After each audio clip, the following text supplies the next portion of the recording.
24/7 news bulletin కి స్వాగతం. విజయనగరం జిల్లా బాడింగి మండలం రేజేరు గ్రామంలో జిల్లా పరిషతున్నత పాఠశాలలో అంతర్జాతీయ యోగా దినోత్సవ వేడుకలు శనివారం బొబ్బిలి బ్రహ్మ కుమారీస్ ఆధ్వర్యంలో నిర్వహించారు. బొబ్బిలి బ్రహ్మ కుమారీస్ సంస్థ ఇన్ఛార్జి బి. కె.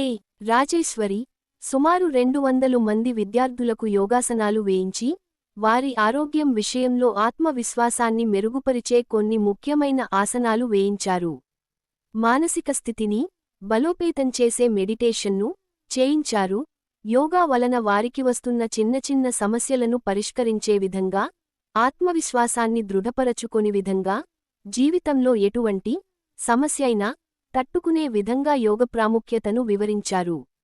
ఈ యోగా క్లాస్లో జిల్లా పరిషతున్నత పాఠశాల ప్రధానోపాధ్యాయురాలు ప్రసన్న కుమారి, విద్యార్థులు, ఉపాధ్యాయులు పాల్గొన్నారు.